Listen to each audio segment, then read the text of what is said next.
কিছুদিন আগেই FC Asian কাপের বাছাই পর্বের জন্য ৩৮ সদস্যের প্রাথমিক দল ঘোষণা করে বাফুফে। তবে মাঠে নিজেদের প্রমাণ করার আগেই ঝরে যেতে হলো ৮ ফুটবলারকে।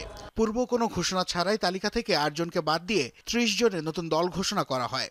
অতর্কিত এমন সিদ্ধান্ত হেড কোচ হ্যাভিয়ার ক্যাব্রেরার বলে জানিয়েছেন জাতীয় দলের ম্যানেজার আমির খান। এটা কোচের সিদ্ধান্তই, কোচ আসলে এভাবে একটা সিদ্ধান্ত করেছে যে কিভাবে স্কোয়াডটা নিয়ে, কারণ উনিও যে প্ল্যানগুলো করতেছে যে কিভাবে আমার টিমকে যত দ্রুত সম্ভব টিমের জন্য তৈরি করা।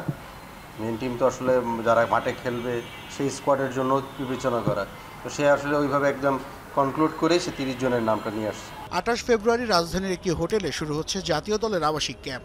ভারত ম্যাচকে সামনে রেখে ১ মার্চ থেকে শুরু হওয়া জাতীয় দলের দিন ৪ আবাসিক ক্যাম্পের পর ৫ মার্চ কন্ডিশনিং ক্যাম্পের জন্য সৌদি আরব উড়াল দেবে দল। এই সময়টায় হামজা চৌধুরীকে পাওয়া না গেলেও ১৮ মার্চ বাংলাদেশে আসছেন তিনি। আর সরাসরি সৌদি আরবে দলের সাথে যোগ দেবেন বাংলাদেশি বংশোদ্ভূত ইতালিয়ান ফুটবলার ফাহমিদুল ইসলাম। হামজা চৌধুরী ১৮ তারিখে, আমরা যতটুকু এখন পর্যন্ত নিউজ আছে যে ১৮ তারিখে তিনি আসবেন। আসলে সেই অনুযায়ী উনি এখানে আমাদের ট্রেনিংয়ে জয়েন করবেন। সৌদিতে আবার ফাহমিদুলের জয়েন করার ব্যাপারটা আছে ১০ তারিখে।